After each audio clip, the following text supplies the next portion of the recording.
Do you have any thoughts on Senator Brady saying that federal aid was a mistake and Congress shouldn't have approved it?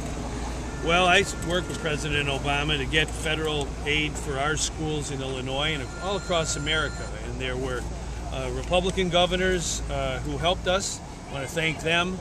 I think this is Exhibit A on why Senator Brady is one of the worst people for education in Illinois. He wants to cut the budget of education. This is the key way to get jobs and keep jobs in Illinois. He even wants to turn away federal money that will keep our teachers working. He's just plain wrong.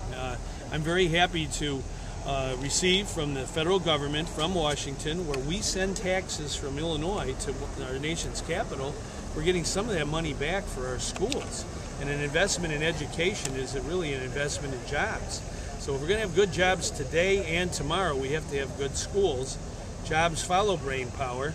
And he's just all wet at turning away federal assistance for Illinois schools. He said he would take it. He just thought the vote was wrong because it just digs a deeper hole in government deficits. Well, there's only one way you get that federal aid. Governors had to come together. We got together in February of this year, Democrats and Republicans, and told the federal Congress we needed this assistance, both for education and for health care.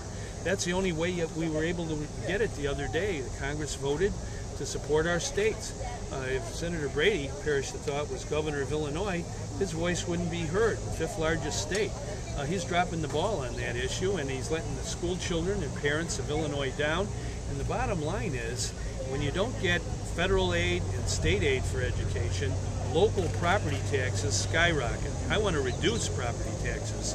Senator Brady wants to see them go through the roof. Why won't you rescind the furloughs now that we're getting that extra benefit? Well, the amount of money we're still calculating is a substantial amount of money, about $500 million, we think. Looking into that, but we still have a lot of things we have to do in order to get through this fiscal year. So we're going to keep everything under review. We're just not going to make any decisions on that right now. Well, when are you going to make a decision? Because I mean, the employees are out there hanging on the edge, trying to figure out when they have to take these furloughs, and if you're going to rescind it, why not? Well, I've already made the decision. I'm taking 24 days off without pay. So are people in policy-making positions in state government. That's really the decision.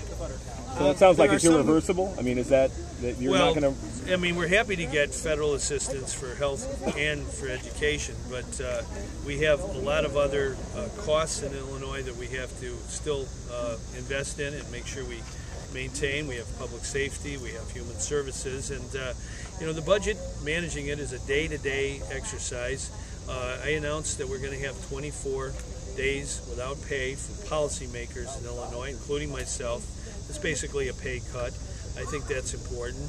The Illinois legislature, I told them that they had to take days off as well. They had a vote on it. They voted in favor of it, although some, like Senator Brady, voted to refuse to take even one day off, one furlough day. He wanted to have his whole salary and a bonus, so I think he's off kilter on that.